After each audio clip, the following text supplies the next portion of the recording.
As mulheres da minha linhagem nascem com um dom, uma fertilidade mágica. Podemos engravidar até de homens completamente estéreis. E mais do que isso, conseguimos controlar totalmente o gênero do bebê. Também podemos escolher exatamente o momento do nascimento. Foi por isso que o rei Silas me levou para o palácio. Ele havia sido envenenado quando criança e perdeu a capacidade de ter filhos. Para continuar a linhagem real, me forçou a me tornar sua rainha. No meu primeiro ano, engravidei. Perguntei se ele queria um menino ou uma menina.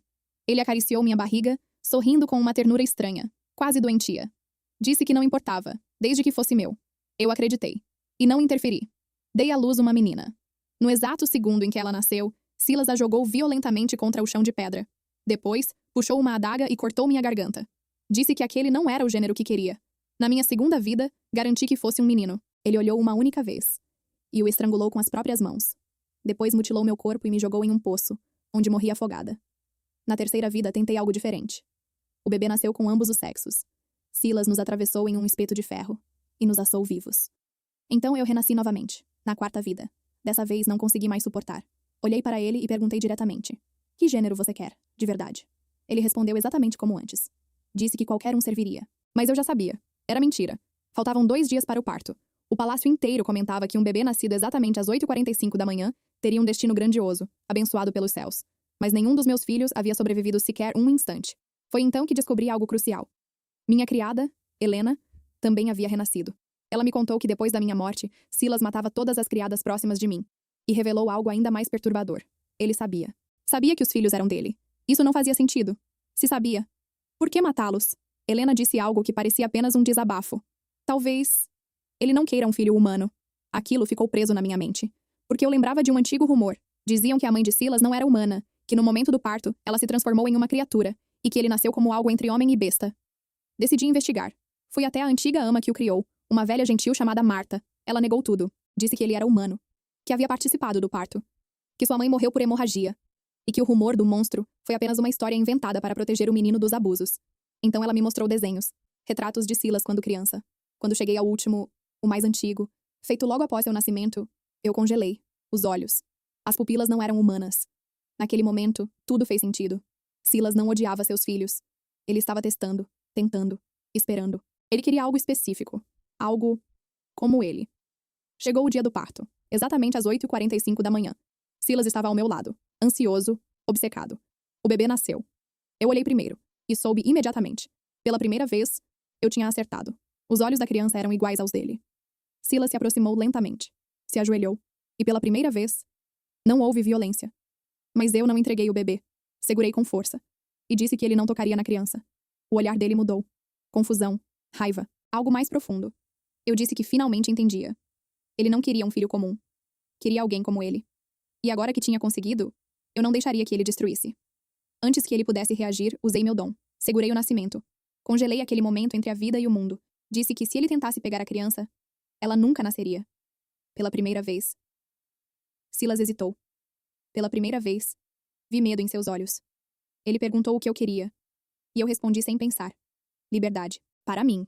E para o meu filho. O silêncio foi longo. Pesado. Então, o rei mais cruel daquele reino se ajoelhou. E cedeu. Saí do palácio naquele mesmo dia, com meu filho nos braços, vivo, e deixei para trás um homem, que finalmente encontrou algo que não podia destruir. Às vezes, o único jeito de vencer um monstro é se tornar a única coisa que ele não consegue controlar. Eu achei que tinha vencido. Saí do palácio. Atravessei os portões. Pela primeira vez em todas as minhas vidas, eu estava viva. E ele também. Meu filho. Durante dias, viajei sem parar. Evitei cidades grandes. Evitei pessoas. Evitei qualquer coisa que pudesse nos encontrar. Mas havia algo errado. Ele não chorava. Nunca. Não sentia frio. Não sentia fome. E às vezes, ele me olhava. Como se entendesse tudo. Muito antes do tempo. Na terceira noite, isso mudou.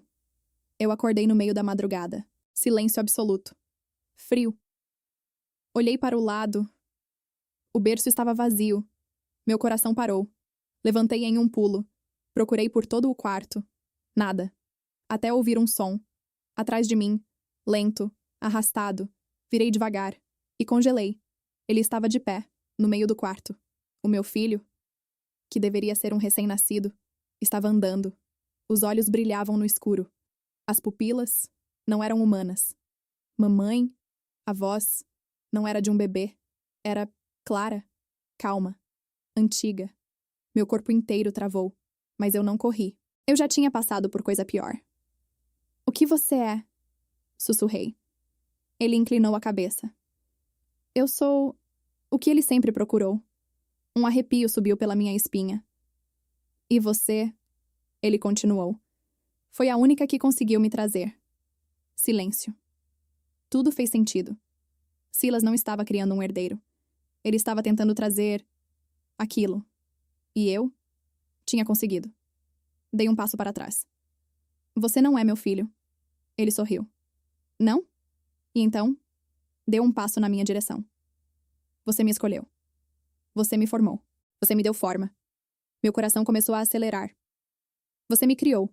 Aquilo era verdade. Mas ainda assim, eu não vou deixar você machucar ninguém. Silêncio. Ele me observou. Por um longo tempo. Então, algo mudou. Os olhos dele suavizaram. Você é diferente. Ele se aproximou mais. As outras sempre quebravam. Sempre imploravam. Sempre cediam. Meu corpo ficou gelado. Quantas vezes... Ele sorriu. Mais do que você lembra. O mundo girou. Então, não eram só 4 vidas. Eram muitas. E em todas, eu falhei. Até agora. Ele estendeu a mão. Vem comigo. Pra onde? Pra onde não existem humanos. Onde eu não preciso me esconder. Silêncio. Eu olhei para ele. Para aquilo que eu trouxe ao mundo. E entendi. Se eu recusasse, ele iria embora sozinho. E o mundo pagaria o preço. Mas se eu aceitasse, eu desapareceria. Para sempre. Respirei fundo e tomei minha decisão. Segurei a mão dele. Eu vou. Os olhos dele brilharam. O mundo ao nosso redor começou a se distorcer e desaparecer, antes de tudo sumir. Olhei uma última vez para trás, para o mundo humano, e sussurrei. Me perdoem. Final. No dia seguinte, o reino inteiro acordou com uma única notícia. O rei Silas foi encontrado morto, sem ferimentos, sem luta, apenas com um sorriso no rosto.